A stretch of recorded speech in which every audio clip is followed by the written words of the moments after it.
Haleluya. Hallelujah. Nshimye Imana inyemereye guhagarara hano muri kino gitondo. I'm thankful to God that He has allowed me to stand here this morning. Nkaba ngiye kuvuga ku mirimo yayo mu buzima bwanjye ndetse cyane cyane no ku munsi wabaye ejo w'abamama. And I'm going to share about my own testimony and especially for yesterday's women workshop. Akenshi hari igihe ibintu bitubaho mu buzima busanzwe tuba tugira ngo ni ibisanzwe, ukabona nyine ibikubaho ukagira ngo kubera ko n'abandi babibona ukagira ngo mbese nta birenze, ariko mu by'ukuri hari urwego umuntu aba ariho, hari abantu benshi baba babyifuza barabibuze. Actually, many times we think the life we live is usual life, but actually it is the work of God because there are so many who are lacking these. Ubwo rero ubundi ntabwo twabura icyo gushima Imana igihe cyose tuba dufite amashimwe. And we have always the testimonies of God. Maze imyaka 12 ndangije kwiga kaminuza. So it has been 12 years after my graduation in university. Natangiye gushaka akazi nkimara kurangiza, uretse ko na mbere yaho gato naho naragashakaga ariko ntabishyizemo imbaraga. So after my graduation I started looking after the job.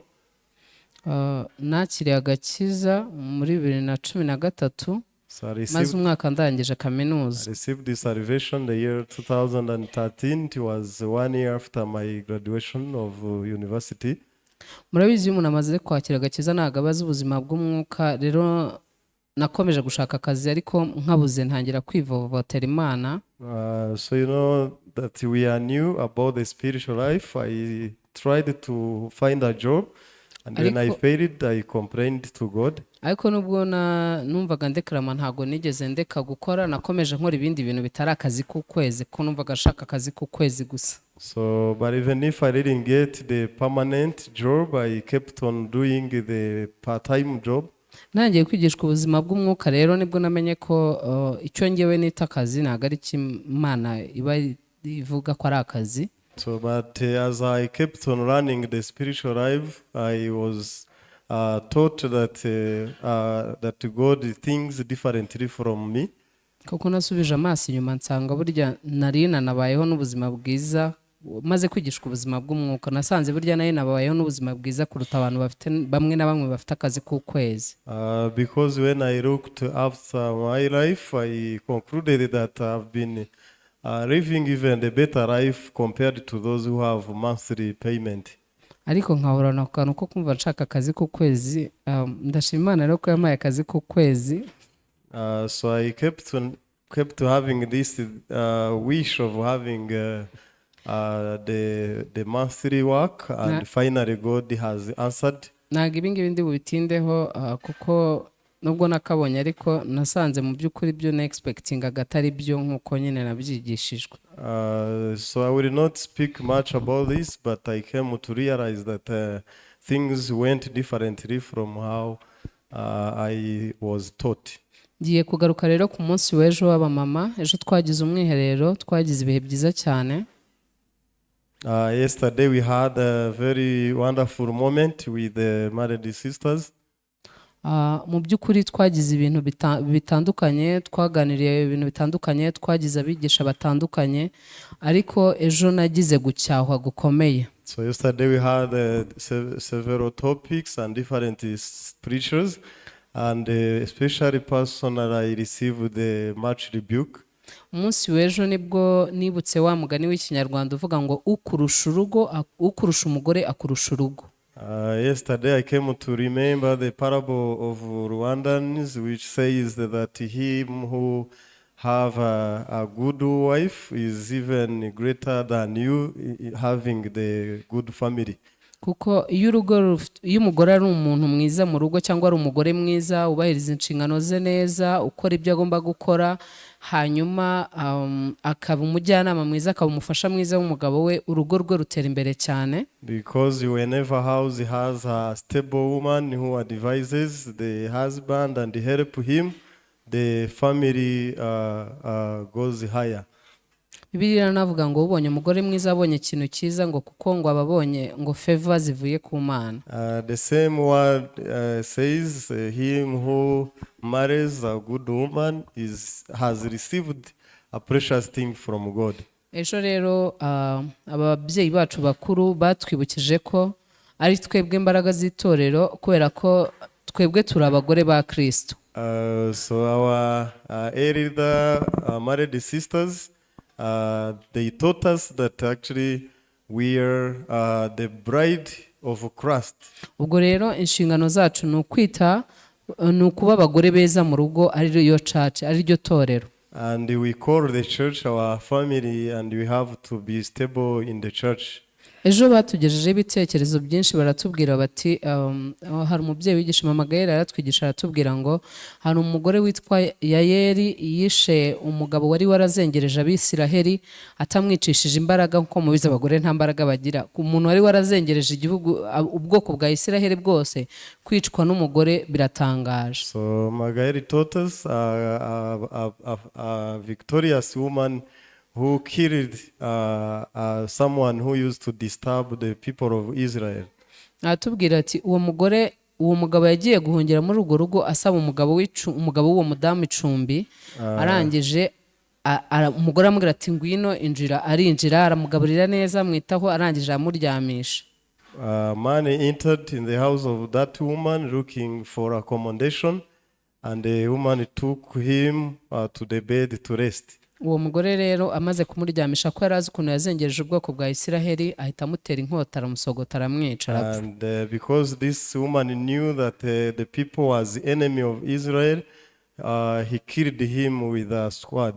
Yatubwiye inkuru nyinshi z'abadamu bagiye barwana ku ntambara z'ubwoko bwe, natwe ko izo ntambara dukwiriye kuzirwanira itorero.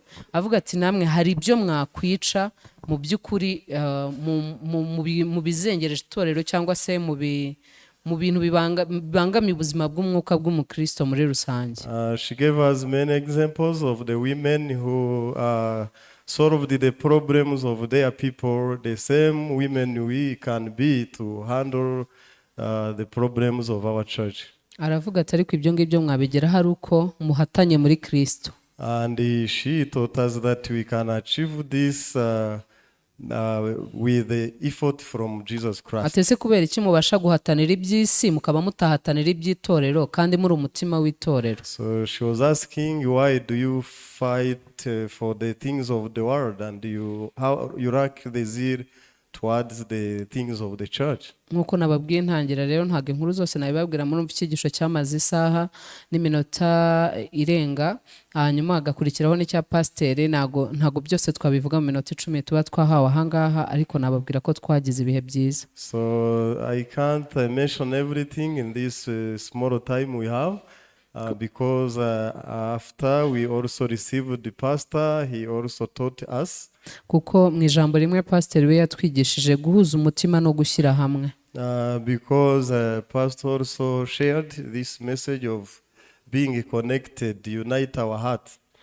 Ubwo rero wenda ku badamu batari bahari mwumve ko mwahombye, kandi namwe mwigireho mwakire gucyahwa, nubwo ngewe ndi second kubivuga.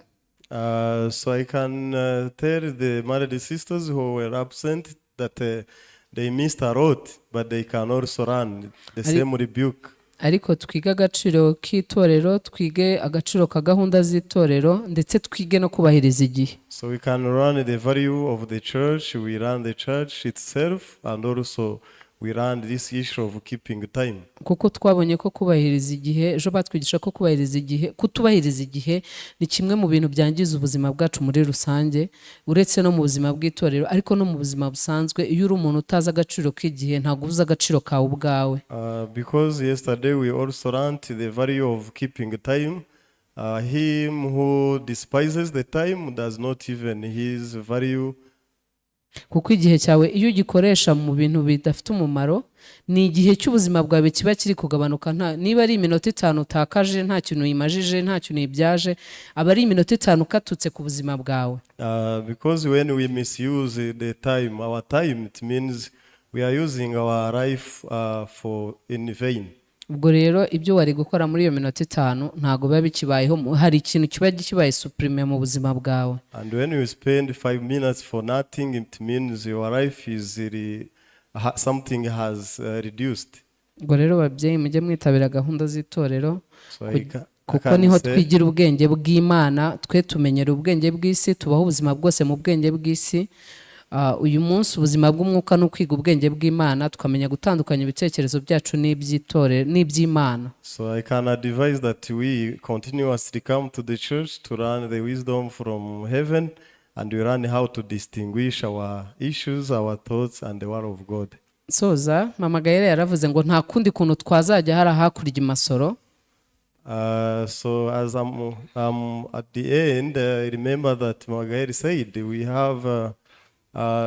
have no other way to go to Masoro Place. Uretse guhindura imyumvire yacu no guhatana no kurwanira intambara itorero ryacu, kuririnda abarisebya, barihungabanya, mbese tukaba ba protector b'itorero ryacu kugeza ubwo tuzagaragaza neza yuko mu by'ukuri Imana iri kumwe natwe twimuye hariya. We have no any other way unless we live here fighting, preaching and convincing people that we are the best and we are the good church. That's how we shall grow and we enter in the other bigger place. Murakoze cyane. Thank you so much.